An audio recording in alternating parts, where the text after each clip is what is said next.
Good afternoon, everybody. It's a great pleasure to have you with us today in today's session of the Gerhard Center webinar series, The Aftermath of the COVID-19, the New Social Impact Ecosystem. We launched the series in April with the aim of discussing concepts that are currently mainstream and may or perhaps should become mainstream in the aftermath of COVID-19. Today is the 21st session, and it's a joint webinar between the Gerhard Center and the Global Initiative on Decent Jobs for Youth, the ILO. We have with us two distinguished speakers, Susana Puerto and Jonas Bausch. They will represent highlights of the Global Youth Survey and the COVID-19 and some emphasis on the areas of social activism. Susana Puerto leads the Global Initiative on Decent Jobs for Youth, an inclusive and multi-stakeholders partnership chaired by the ILO to scale up action and impact on youth employment within the 2030 Agenda for Sustainable Development. Prior to joining the ILO, Susana worked at the World Bank and the Inter-American Development Bank. She serves on a number of executive boards of youth employment partnerships. Jonas is a youth employment expert with the ILO in Geneva. He advises ILO constituents on delivering and monitoring youth facilitators in areas of training and workshops. He previously served as an M&E officer of Decent Jobs for Egypt's Young People Project at the ILO office in Cairo. He also worked with the OECD in Paris in improving effectiveness of development cooperation. We will have a different variation today. We'll have a discussant, and our discussant is Yara Oda. Yara is from the United Nations Major Group for Children and Youth, UNMGCY. She's a regional focal point for MENA and West Asia.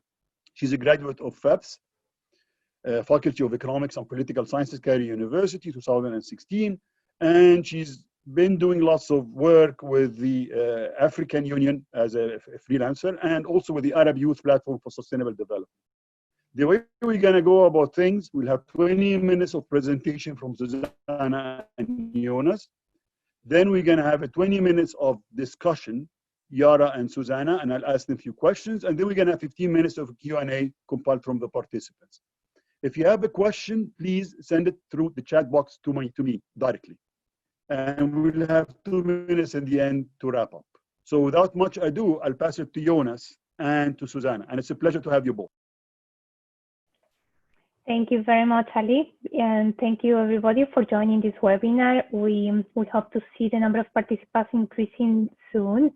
And it is very much a pleasure to join you and share with you our work through the Global Initiative, but as well the recent results from an online survey that we conducted in collaboration with many partners, very much trying to understand what is the impact of the pandemic on young people.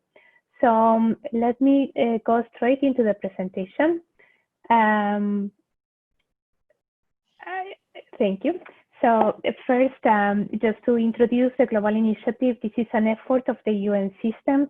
It is indeed led by the ILO under the mandate, a mandate received from the UN system to strengthen collaboration within the system, as well as going beyond the system and collaborating with other entities and organizations from governments, private sector, social partners, academia, youth organizations, and other civil society organizations, with the understanding and recognition that by working together, we can do more than individually, and very much along the lines of a goal that includes and it's focused on scaling up the action and the impact on youth employment through effective, innovative, and evidence-based interventions.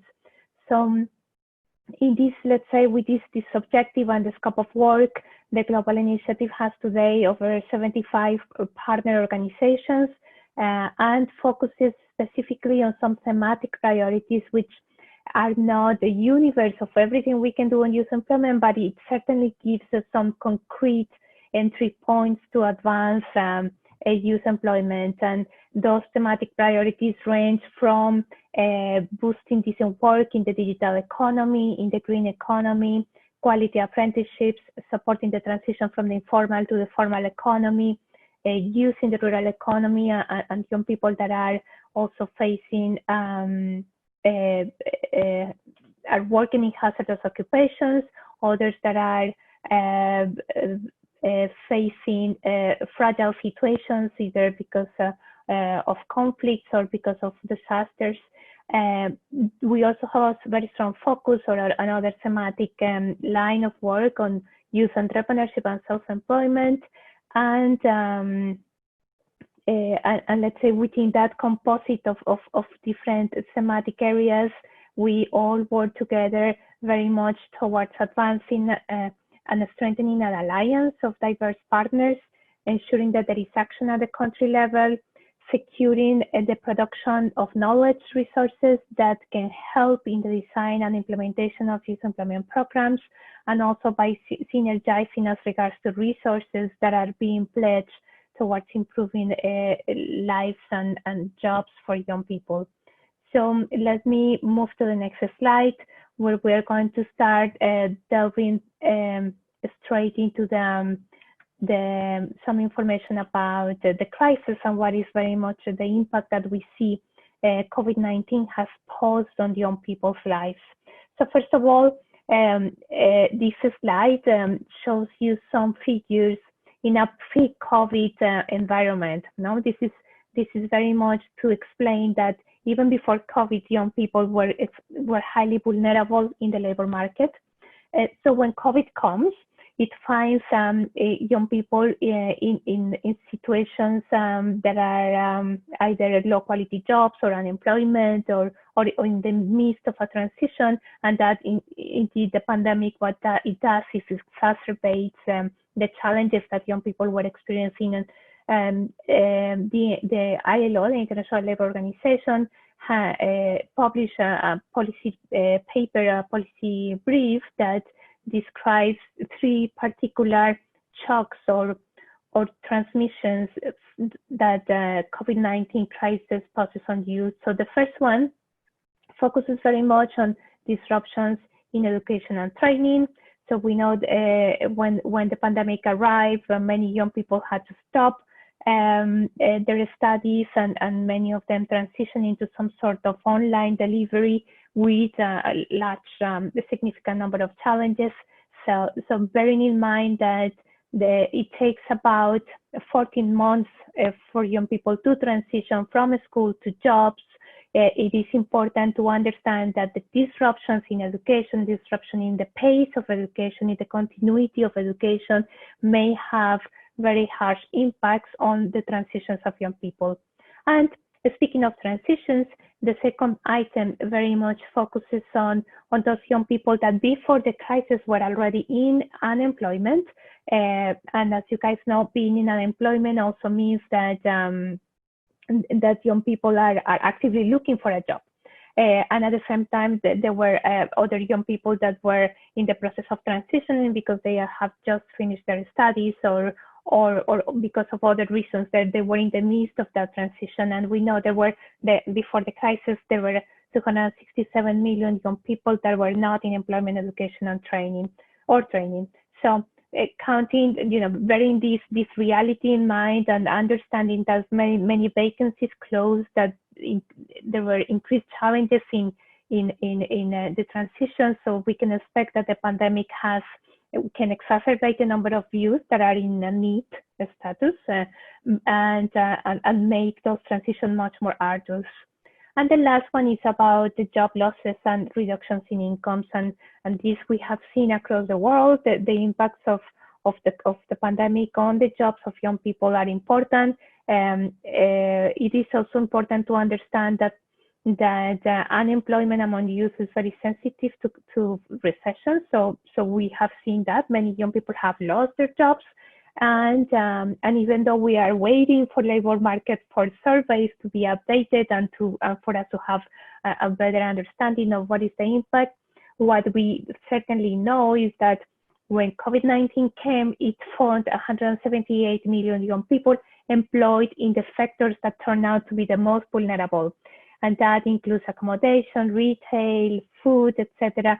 And this is something I haven't mentioned, but it is important to see that across all these dimensions, young women are particularly disadvantaged. So something to bear in mind, and I imagine many of you are also working with young women or for young women. So it is important to visualize and understand that even if rightly we see a very strong impact on youth, we expect that the impact on young women will be even more stronger. So the next slide will very much take us straight into the survey. So let's say, bearing all this, recognizing the potential impact on youth employment in collaboration with partners, that includes the ISEC, the UN Major Group for Children and Youth, the European Commission, the European Youth Forum, and the United Nations Human Rights Office of the High Commissioner. We work together towards designing a survey at a moment where we started in April, we finished in May, and within this period, you can see that it was a period of growth, both in terms of cases and in terms of number of deaths. And even though sort of the positive, the increasing numbers cases and deaths continue, this was a period of time where it was quite steep, the number of cases. For the young people that responded to our survey, what we see is that 9 out of 10 of them lived in countries where they were subjected to closures, to lockdowns, and certainly workplace closures in at least some sectors.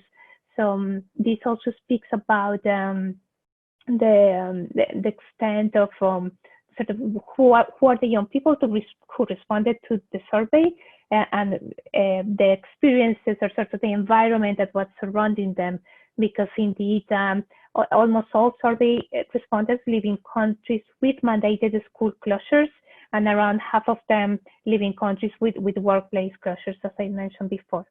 So if we move to the next slide, this is very much to give you an idea of the survey, a bit on just to let you know what is the methodology we followed and how we promote it. So we opted for a non-probabilistic sampling where people will simply just opt in.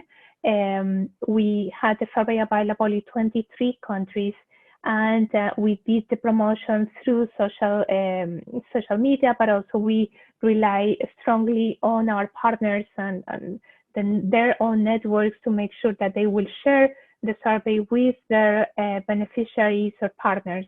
So this is what we call a snowball sampling. So, and that's how we managed to reach a large number of young people, even though the youth definition that we often like to use, it very much starts from 15 to 29. We decided to cut the minimum age at 18. And we also, just for your information, we had quite a straightforward questionnaire, about 44 questions, and we estimated around 10 minutes of response. As is typical in some cases, some young people start a survey, but they don't finish. But in this situation, what we see is a 65% completion rate, which is not bad for a survey of this scale. In the next slide, you can see the diversity of responses by looking into the numbers, I'm sorry, the countries that participated. So what we see is that countries in blue in the map are represented by at least some individuals in the survey. It is important to note that participation across countries was different. So we may have, even though there are countries that are shaded here, the numbers are bigger in some countries versus others. But at the end of the day, what is important to our survey is that our final data set that includes young people 18 to 29 has 12,605 responses. So this is it gives you an idea of the geographical distribution and how much we managed to capture information from different types of countries.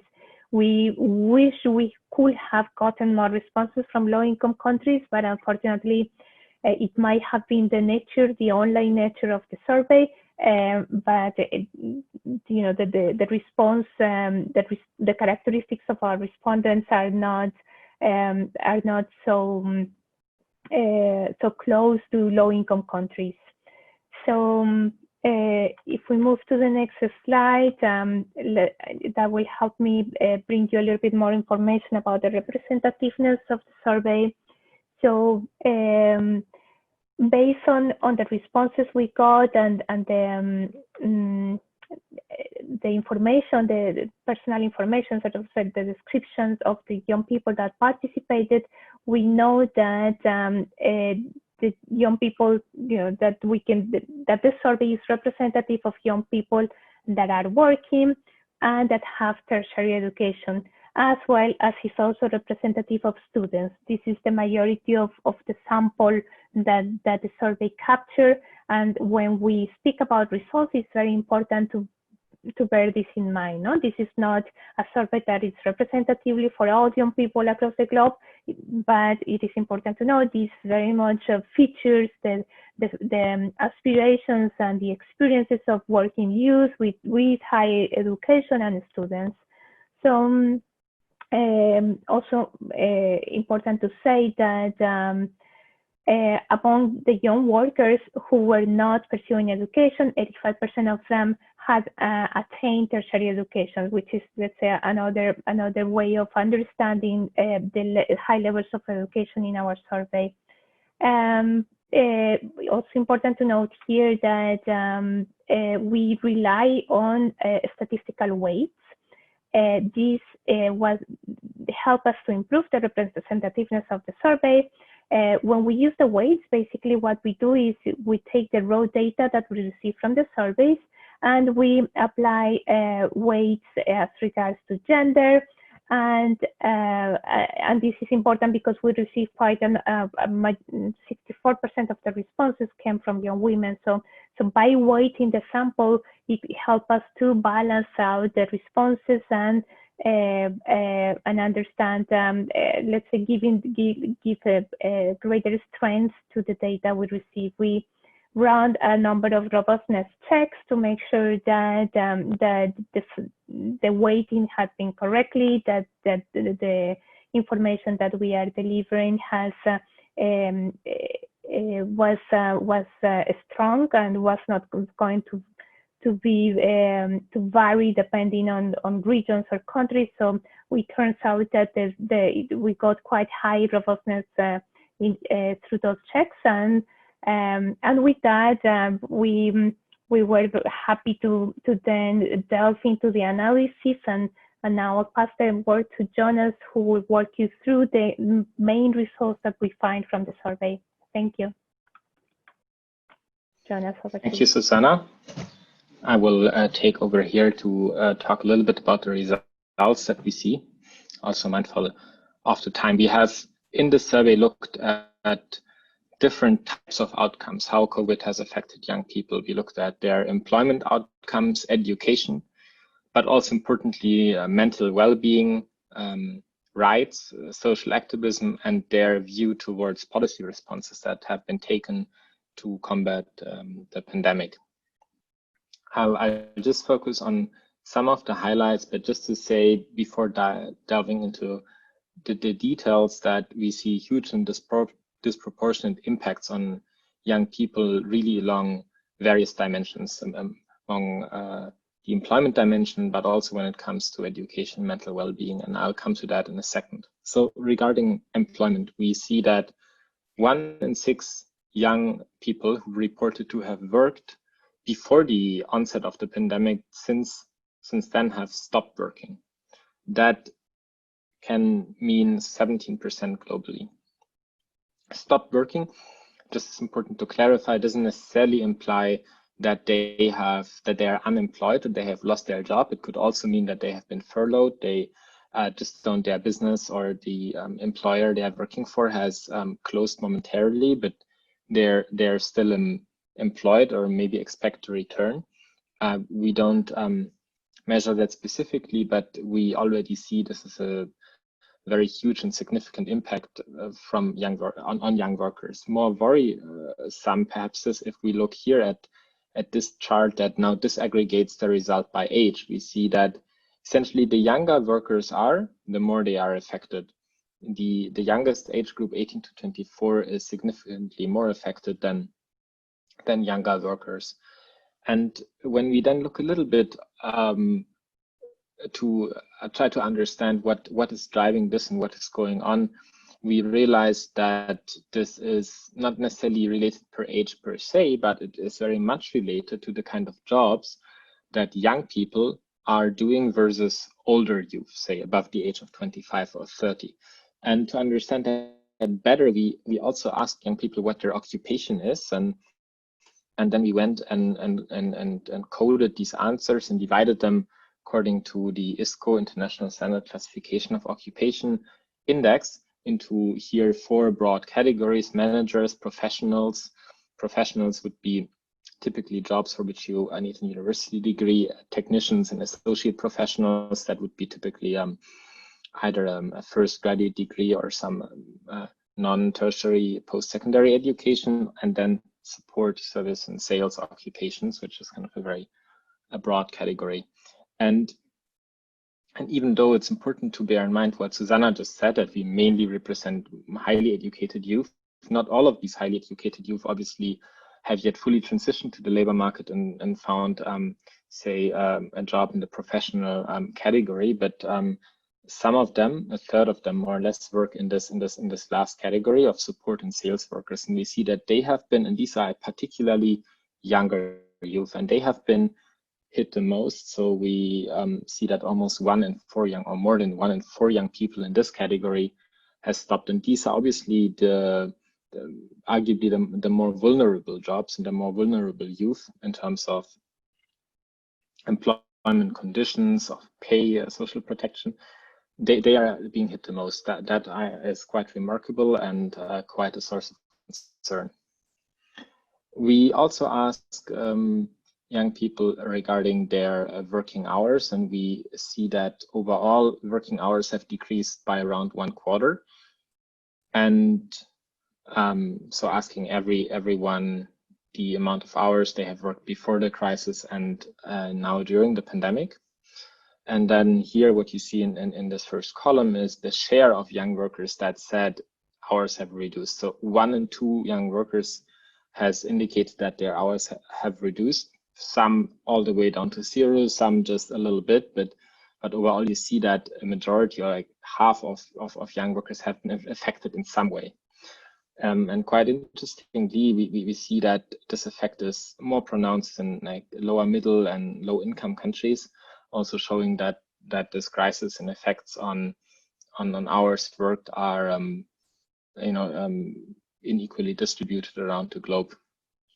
We are also asking about income and productivity, and here it's just important to note these numbers don't show the reduction in income by, say, 42%, but that's really the share of young people. So 42 out of 5 young people said that they had some reduction in income without quantifying it further. Same for self-assessed productivity. Now in this context where many people, including young people, are working from home, we have asked, how has your work-related productivity developed since the crisis? And almost 2/3, 3 out of 5 young people say their productivity has decreased, with young women more likely to report it than young men, and again a disproportionate impact on lower income countries. I think that just shows the disruptions to the world of work that young people have experiencing. But these disruptions have not been solely confined to, say, the workplace.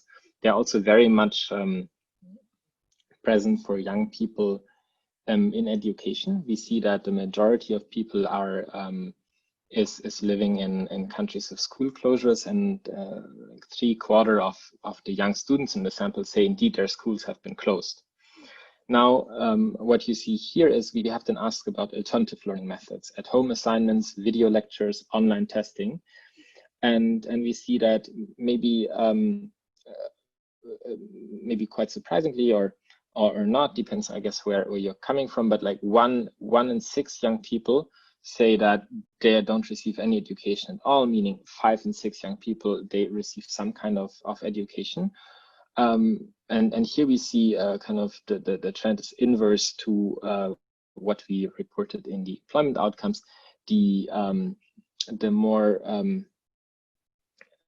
upper middle and high income countries, they show a higher share of young people receiving alternative forms of education, and that I believe just quite frankly highlights the digital divide that of course has been a reality pre-COVID, but now because of everything moving online, education taking essentially place in the bedroom instead of the classroom, and at home, there is just a disproportionate impact of this disruption in places where capacities to move teaching and curricular online just aren't as developed as in other places. Then, of course, what is important for us to understand is how this disruption to education impacts learning outcomes. And we have just taken a very straightforward approach, asking young people and how their learning has developed to let them assess that themselves. And 2 out of 3 young people worldwide say that now they're learning less since the onset of the crisis. And that is true throughout all kind of country income categories. And this really shows that even in places where a substantial share of educational programs has moved online, still a lot of people feel that this doesn't quite make up for what, and that's maybe unsurprising, for what has been delivered before. And maybe more worrisome here is that we also ask, what do you anticipate will happen to your education? Do you think your education will be delayed in terms of graduation? And almost half of young people, they think that their education might be delayed, and even around 1 in 10, 9%, they think their education might fail.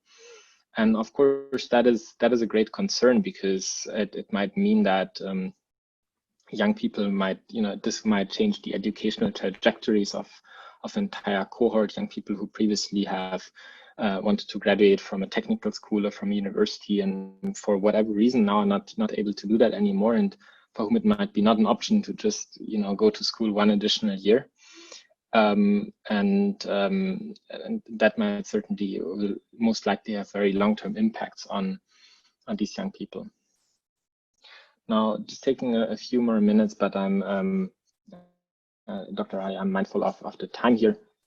We also looked at mental well-being, and we believe this is tremendously important, because after all, what we want to do, of course, by providing decent jobs to young people is, this is not an end to itself, but should contribute to their well-being and the well-being of their communities. How do we measure mental well-being? Of course, is a bit of a tricky concept, and we measure it here by employing a standardized 7-item mental well-being scale developed by the University of Edinburgh and others, asking people about how they have been feeling in the past 2 weeks. People are answering 7 different items, and then scores are, we calculate the score from this. And if your score falls below a certain threshold, then we can say that this person is probably suffering from anxiety or depression. This is how this measure works. And we find quite strikingly that 1 out of 6 young people participating in the survey are assessed to be probably affected by anxiety or depression. Also, young women show significantly lower levels of mental well-being than young men, which should be a concern, especially in the context of increased double burden, potentially increased household responsibilities for many young women around the globe, as opposed to young men. and these inequalities which have been very stark and before the crisis might yet again have been amplified by the pandemic. And just to link this discussion, last point on this slide, a little bit to what has been said before, we divided now the sample when it comes to workers here into everyone who has been working and is still working. So those that have not been massively affected by the crisis versus those that stopped working. And the same for education. We looked at those that say my education is on track versus all the others. And we do see that those that have been heavily affected in terms of education or employment also show much lower levels of mental well-being. And one might say this makes perfect sense, and it does, but it's also very scary because it shows that impacts on the labor market and on education, they have very real consequences on mental well-being of young people right now.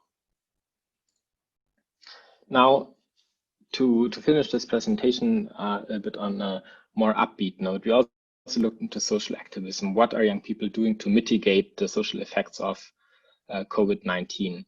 And the good news is that young people overwhelmingly want to help. They showed very high levels, indicated very high levels in the survey of staying at home, reaching out to friends and family. 1/3 of young people showed a very high level of willing to volunteer and willing to donate to charities. In addition, I think that this really highlights how young people from the really get-go of this crisis have been part of the solution. And more encouragingly, we also looked, and it's not shown here on this slide, but we also looked at trends over time, as the survey has been running for 5 weeks, and we see that the level of volunteering also increased throughout time. So, after perhaps an initial shock, young people are progressively looking into opportunities to contribute and volunteer. We also asked an open question, how did you help others? And identified kind of the main themes that came up that were around combating misinformation about sanitation, hygiene, assisting elderly disabled, and distributing food and PPE.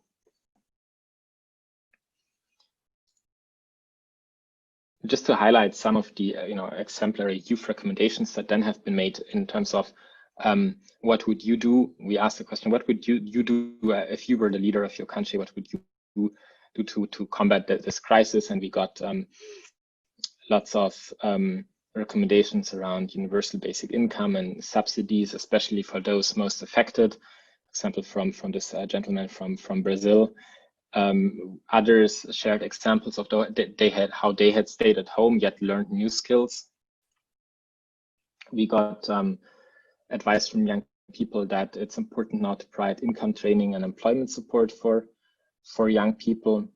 And as said before, many young people highlighted how they have tried to fight misinformation and fake news about COVID-19 to help people stay safe. I want to finish, and this is the last slide, by just opening a little bit the door to all the policy discussions that we had here in the ILO. The ILO has put forward a framework to member states and constituents to combat COVID-19 and the impacts on the world of work, and focusing on 4 pillars.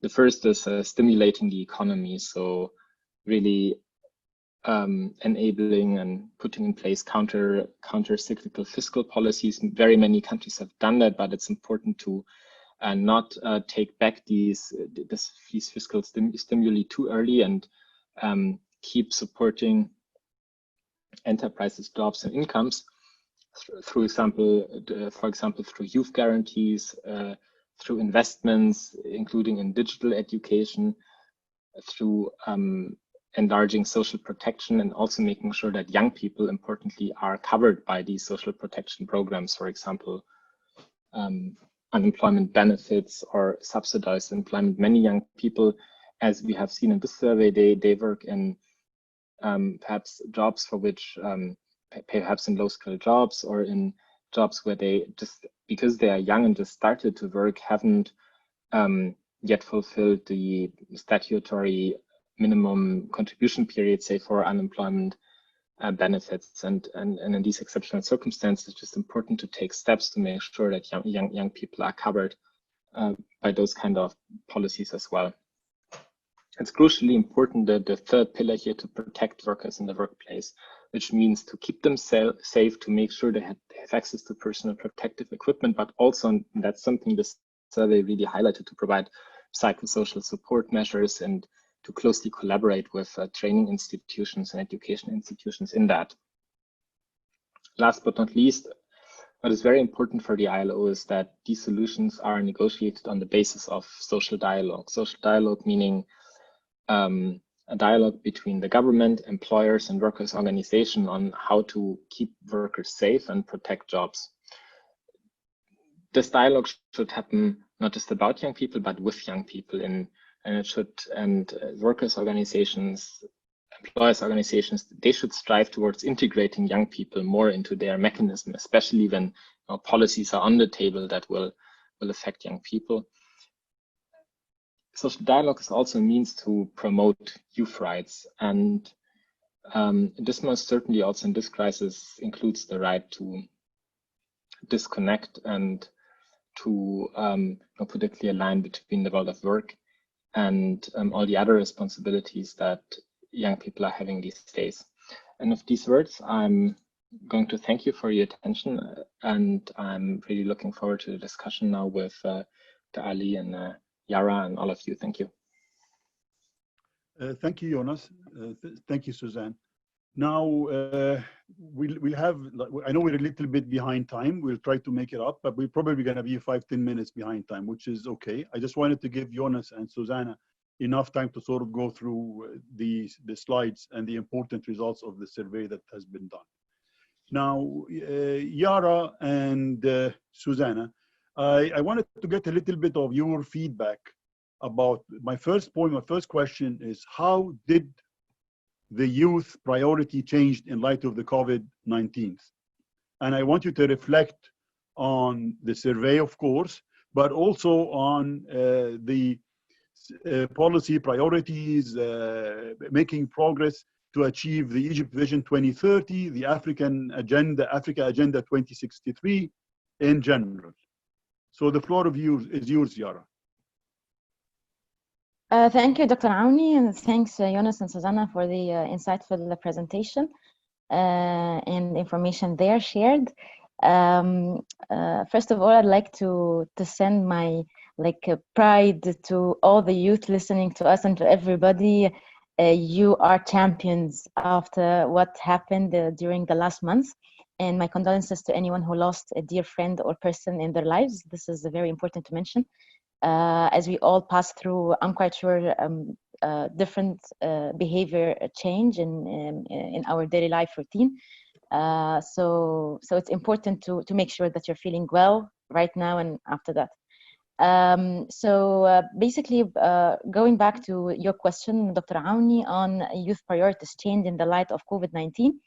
Well, as we realized that on the national base, on the continental, regional, international base, there have been many surveys done by the youth-led organizations, whether by the African Union Youth Envoy or the UN Youth Envoy, in regards to changes in how youth see changes in their priorities in regards to the agendas they are working on. So we see that mainly youth started to think about how digitalization can achieve fair globalization or equal access to different services by everybody, leaving no one behind. Also, youth leadership in achieving good governance and their participation in good governance. Employment is very important for youth recently, especially after what we heard from Susanna and Jonas, how people lost their jobs or they are not employed even before the COVID, and the COVID made their employment more difficult after the pandemic. Also, women of low income and anybody who has been affected by the COVID. So employment is very important, decent jobs, education, promoting skills to empower youth and young women as well. Also healthcare access and equal education for everybody and respect to human rights for everybody, as we all see that there were many issues taking place before the pandemic, challenges. However, when the pandemic came, these challenges became more to the surface. This doesn't mean that they didn't exist. They existed. However, because of the lockdowns, because of the many societal and behavioral changes that were taking place, these challenges increased and became of negative impact, just like the pandemic now. So mainly youth currently, according to the survey and according to the survey done also by Susana and Jonas, we discovered that there will be slight changes of how youth perceive, for instance, in Egypt, Egypt's Vision 2030, how it can be implemented in the future, the mechanism itself. Also relatively Africa Agenda 2063 and the Agenda 2030. So basically, from my own point of view, that there will be no changes, there are dramatic changes in the policies. We have already the policies, but it's the mechanism of how youth are going to change, how the youth are going to achieve what they want in the coming period for better development, prosperity, for achieving, for reaching what they want, especially the disadvantaged and vulnerable groups among youth and young women. How can they also access services in the coming period, especially after the evolution of digitalization and that everything became simply through internet. So, and also how to combat the negative impacts that occurred as a result of the COVID or as a result of poor systems that used to be there before the COVID and also continued during the COVID. However, youth in partnership with organizations, the government, are trying to strengthen these systems, or to promote, to advance the services of these of these systems. Also, there was something very important that Jonas talked about, which is the social dialogue. So I believe that during the COVID as well, it was very important to maintain trust between youth and their governments in regards to the dissemination of right information, in regards to the services delivered, in regards to fighting any wrong information or rumors going around through social media, in regards to self-protection. So it was very important to maintain such trust that we don't usually see previously between the citizens and their governments. And my last point in regards to this question is the funding direction. It's very important in the current period that the youth and the governments and the organizations make sure that the fund is going in the right direction in regards to serving the needs of the youth and the needs of the society. As I'm quite sure that fund before the pandemic was going to certain areas according to the agendas, whether it's nationally, continental, or regional, or international. But post the pandemic, we have poor health services, we have unequal education that's delivered, we have unemployment higher rate, we have mental health issues, we have crucial areas that we need to focus the fund on. Yeah, so this is my answer in regards to this question. Thank you, Yara. Susana, do you have any comments? Thank you, Dr. Ali. Yes, just to complement what Yara was saying, indeed, the pandemic, what has shown is and what we can expect is that will reverse some of the progress that has been achieved as regards to poverty alleviation. But even though, even before the pandemic, we had already reported, for example, on the fact that we were not going to achieve the target that the member states had set as regards to young people not in employment, education, and training. So even before the pandemic, there was already despite the action and despite the investments, we were already falling behind as regards to certain targets that relate to young people. So, rather than a change in priorities, I think what the crisis is showing us is how important it is to continue to strengthen investments in young people, to open fiscal space so that those countercyclical policies that Jonas referred to are very much well targeted, but also efficiently addressing opportunities to create jobs for young people. And one of the things that we see as regards to, in that sense of prioritization and emerging from the survey, and as well as other recent pieces of research, is the importance of investing in young people's mental well-being, integrating interventions that can support young people in this regard within other youth employment interventions is important. The role of sports, the role of the important role that interventions that promote the voices and representation of young people are key, and Yara certainly mentioned the power of social dialogue to make sure that there is sustainability and validity of these efforts. So I will end up by saying the immediate response to the crisis was very much around the protection of jobs. As we move towards a recovery and opening, or gradual opening of some economies, it is important to think that we still have to, there are a lot of fronts that we need to prioritize at the same time. No, like young workers that are coming back to work, they will need to be protected against the virus. So it is important to put in place measures that will ensure their occupational health, the mental well-being, and as I said, opportunities for them to voice their concerns and participate in social dialogue or other decisions that will affect them in the today and tomorrow. Thank you, Susana.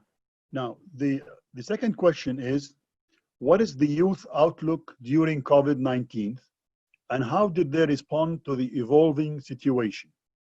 I would expect you to touch on the volunteers, mainly unemployed, many frontliners, the work-life balance, and perhaps also the infomedia and the rumors that are sort of charging all the, especially the social media. Yara?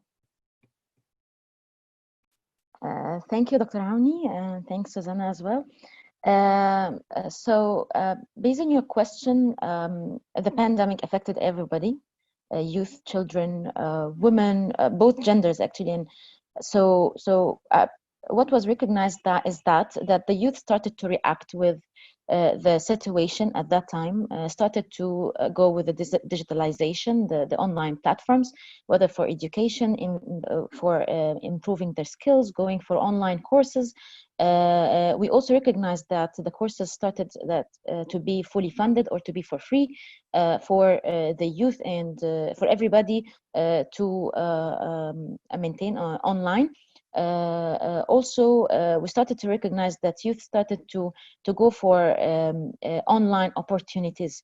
It doesn't necessarily call job opportunities, but to volunteer into policies, advocacy, capacity building, online webinars, spreading right information, spreading awareness. Even if a person has information in regards to how to apply for a university or something, they started to voluntarily go do this online through webinars.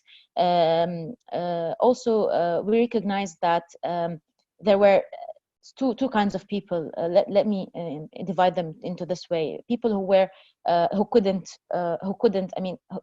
staying at home, who were working offline, and people who are still working online during the pandemic. So for me, both of them were frontliners, because people who are staying at home and working online, they are still a piece of they still navigate information. They are still influencing on others, whether by information on the pandemic or information in regards to any societal, economic, or political point of views. And the ones who are offline as well, the frontliners, for instance, here in Egypt, I witnessed lots of effort done by the Egyptian Red Crescent, for instance, that they were trying to serve vulnerable and disadvantaged communities who were really in need, who don't have good digital access or online access for services. So they were trying to reach to these poor or areas that are in need for services. Also, online, there were people who started to post for the online services if you are in need for mental health, if you are in need for any kind of challenge that you are facing into your life, call this number, this hotline. You can add yourself to this group. And people started to communicate. Of course, not all of them were of good reference. Of course, not all of them were right. However, this is the role of youth here, when they started to reference what they are posting online to the others, so that right information should be disseminated. And most of them started to collaborate with different youth coalitions. As I said, like some people started to ask the envoys, whether on a national or continental or regional basis, to post for them as well these services online so that youth can access them. Also, there started to be a call for the availability of sanitary hygiene products for for women and young girls, especially that are not available for everybody. There started to be also like online delivery for such products for at home, so that during the lockdowns it was difficult for many people to access pharmacies, for instance, hospitals. There was also the online medical services that you can call a doctor if you are complaining out of any illness, or sickness. So it doesn't necessarily have to be that you are complaining of COVID. There are many diseases. So there started to be like virtual consultation between the patient and the doctor, and if it's necessarily, sometimes doctors need to visit homes. So it's not necessarily at that time that patients go to the hospital, especially that the hospitals are meant for the pandemic, and it was packed, and it was dangerous for all people to pack at that moment to hospitals for any reason. As well as there were many initiatives that were taking place to ensure the delivery of the services to everybody, whether in regards to health, in regards to consultations for education, what to pursue, what kind of skills you need. Maybe you can promote yourself, or you can access online. And what's more important now, and that I can see, is that how to capitalize on these youth initiatives, how to endorse or strengthen what has started after the COVID, because I believe that after the COVID, life is not gonna just go to the normal life before the COVID. It's not that now we can access streets, or we can the lockdown is lifted up, then we can go out easily just like before. There is still pandemic, there is still probability that people get infected again, there is still probability of another wave. So it's time now to continue what youth has started or initiated, and it's also time to promote them with tools, maybe finances, to promote them with decency. I don't want to say decent jobs, but decency in everything, decency in delivering the services, or in what they already have started. Because I believe that all the volunteers, and I'm part of them. I also volunteered on 3 different platforms, and I felt for a moment that I'm lost. What shall I do? Everything is locked down. So I believe that it's time now that we capitalize on these initiatives, that we continue what the youth started, and to ensure that the services are delivered to everybody, because it's not yet, and it's going to take time to be delivered to everybody. I guess I tackled on everything. I think you did. I think you did. Yeah, Perfect. thank you. Thank you. Susana. Thank you very much. I think that was quite comprehensive. Not really much to add. As Jonas mentioned, the survey was able to visualize and capture some of the activities that young people are doing to counteract and tackle the impacts of the crisis. So it already demonstrates that it is not about asking young people to stand up. They are already doing many things, and we are and we should be there just to amplify their voices and to support their activities, because they rightly know better about their needs and their rights than ourselves. One of the elements that the survey captured was as well perceptions around rights, and naturally, because of the containment and because of the lockdowns, young people of all ages felt that their right to mobility had been compromised. And you know, I don't want to say this there is a certain, you know, any causality or anyone to blame there. I think it is very hard to be, or it was very hard to be on the spot of policymakers and making decisions around when to stop the economy and when to open up again. But indeed, one of the elements that young people mention is that during the pandemic, their right to information was also affected, and that they were not able, or there was a lot of noise in terms of what was true and what wasn't. So it is important that we bear this in mind. You know, we hear about fake news, and we hear about many, you know, there are many names that are put today towards lack of information, but it is important that we stay true to the facts, and that we also help young people to gather the information that they need to make their own decisions and to support their communities, and they are actively doing that, and they are actively making sure that their communities are aware of the dangers of infections, as well as opportunities to protect themselves. So making sure that there is this right to information and this right to participation, civic participation, is protected, is very important. Thank you. I have the last question, and I'm going to have to give each one of you just 1 minute to answer, just to sort of allow for like another 5-10 minutes questions from the audience. Now, the last question is, who has been most vulnerable during the COVID-19? What was the support provided by and to the youth? And I want you to sort of think in your mind about domestic violence, child abuse, mental health, low-income women especially, and the target of the UN, which is leaving no one behind. Yara?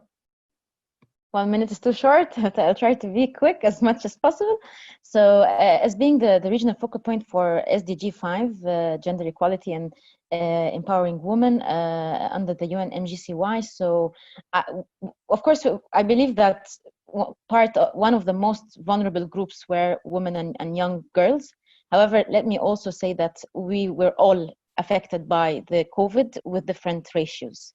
But there are communities that used to be already vulnerable before the COVID, and they became more and more vulnerable. Actually speaking, the COVID highlighted on how vulnerable they are after it emerged, because they are the ones that were affected by the lockdown that much. They were isolated. There were many private issues they were facing, just like domestic violence. So for instance, let me say that domestic violence took place privately at homes. Many women were infected but negatively by domestic violence, causing them, hindering them from pursuing or continuing their education, promoting their self-skills online, continuing even to be source of income for the house, as work also stopped for a certain time during the pandemic.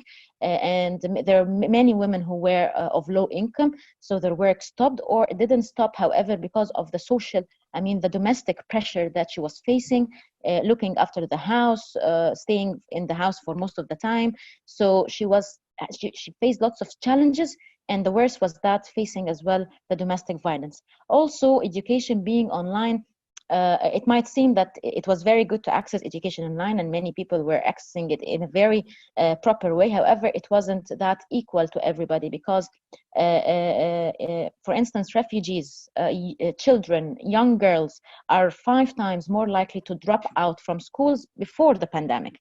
So during the pandemic, most of them already stayed at home. Most of them dropped out of education. They couldn't continue education online, whether because they can't access digital platforms, or the pressure they are facing at home, or that they for any reason they cannot access education anymore. So so basically these categories, or these communities, face lots of challenges in any country. Also they were affected more by the lockdowns. Also, we discovered that 1 in 3 women worldwide, and also I believe I base my statistics as well on what was mentioned by Jonas and Susana in their presentation, that these women were experiencing physical or sexual violence. I actually got this information from the World Health Organization. It was posted last April, so it's women, refugees, children, vulnerable youth, disabled youth, and I was so glad to see that there were some information disseminated that can be also for disabled groups, because it's important that you reach out to everybody. But also, it's not about disability. You yourself as a person, you can be unable, if you are unable to access right information, you're disabled for me. You cannot access right information online, you cannot access online digital platforms, then you also have a problem you're also vulnerable to rumors or wrong information. So also anybody doesn't have to be poor, rich, of middle income, anybody that couldn't access right information then is counted one of the vulnerable groups as well, and most affected by the pandemic. Also employment, what was mentioned by Jonas, I don't want to repeat again, and also Susanna, people who lost their jobs or already didn't have a job and were about to have and they didn't.